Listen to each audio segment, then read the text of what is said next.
Hey, my name is Joseph Wooten, aka the Hands of Soul, and I love Jross-tv. What's up, y'all? This your boy Jross. I'm in St. Louis, down up under the arch with Joseph Wooten, y'all. In town with the Steve Miller Band. Joe is the keyboardist, piano player. He's just the cat. Y'all can check him out along with his brother as well in the Victor Wooten Band. But Joe gracious enough to give us a little love, y'all, so we can find out some things that we might not know. You know, as far as musicianship and just being a professional musician, y'all. So we're going to get right to it with my boy Joe. What's good, dude? Man, it's good to be in St. Louis. This is a great city. We're right underneath the arch. I've never seen the arch up close, so it's pretty exciting. I'll tell you one thing, don't get too close, liable to fall on you. No, but hey, Joe, now growing up, man, who was your major influence as a pianist? As a musician? Yeah. My brothers. It was a fun way to grow up, and it was inspiring to watch everybody get good on different instruments, pushing the envelopes in different ways.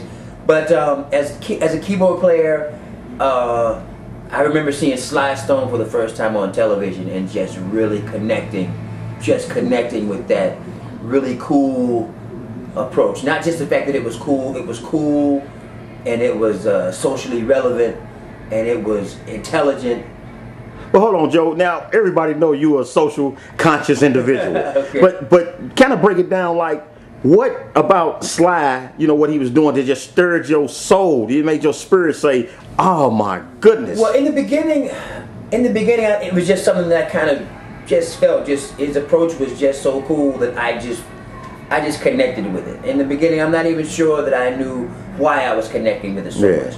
But as I got to know him better, I liked the fact that his music was heavy without sounding like it was preaching to you.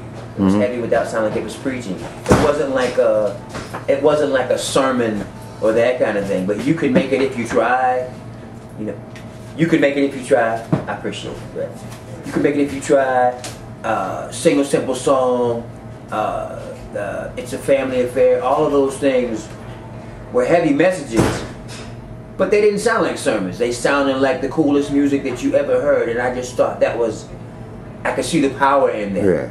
I could see the power in there. A lot of people, one of the reasons they don't like different kinds of music that try to speak to them in a social way is because it feels like somebody's preaching at you. You know what I mean? A lot of people, that's the reason they don't like necessarily Christian music, because they feel like it's preaching to them. People don't necessarily want to be preached to or sermon to, but nobody has a problem singing, you can make it if you try.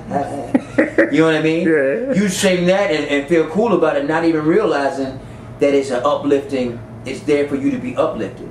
And the same thing like later on with Earth, Wind, and Fire. You could just feel the uplifting aspect of Earth, Wind, and Fire. A lot of times you didn't even know, you don't know why September makes you feel so good. Right. But it does. You know, you don't know the serpentine fire. It's pretty much a, you know, kind of an Eastern religion about the Kundalini energy moving up the spine. You don't know all about that. You just feel that uplifting quality, and there's a knack to doing that not everybody has. A lot of people have tried it. Not everybody has it. So going back to Sly Stone, that's really what I dug about Sly, the fact that the music was so cool and so heavy, at the same time so intelligent.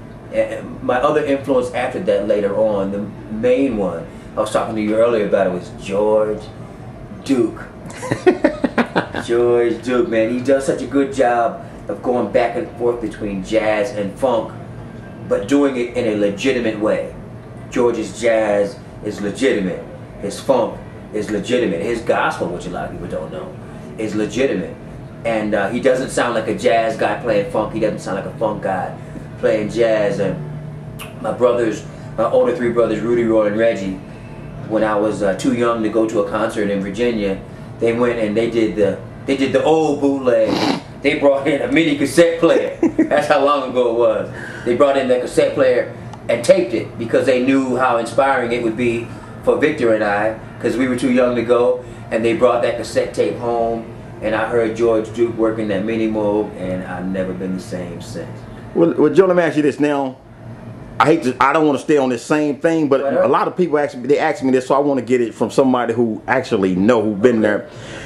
But all right, is the difference between what you felt with Sly and George Duke, is it the same thing, or is it a difference in the feeling that you get when you hear the two guys do what they do? I think I liked them both for different reasons.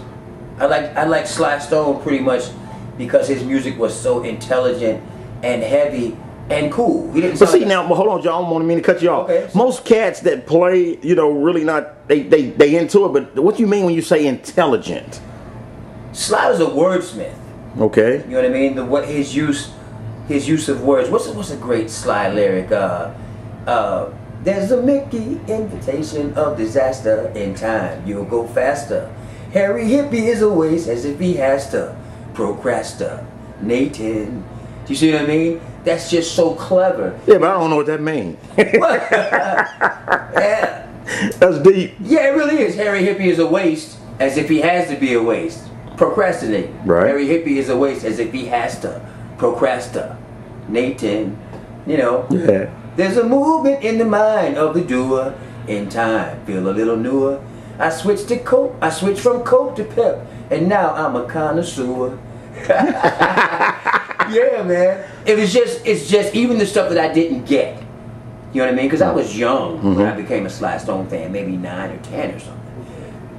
But I just understood that his music was really well respected, and it was cool, and I could tell that it was pushing the envelope, and it was funky as can be.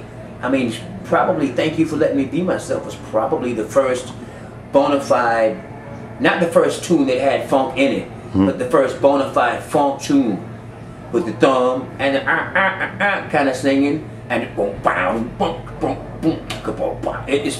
kind of the first song that was done in the funk genre way. So I just could feel that as a youngster, that here's a guy doing something that other people aren't doing. He's cool as heck. Everybody respects him. I'm dancing to it. Oh yeah. You know what I mean? And so that was why I think probably Sly Stone affected me more as a writer, and wanting to write and wanting to play and like move people that way, the way I was moved. Because it was unlike, I mean, I liked Motown, but I didn't get moved like that. You know what I mean? Yeah. I liked I liked Otis Redding and the Cats, but I didn't get moved like that. Sly Stone moved me a certain way. It's hard to put into words, but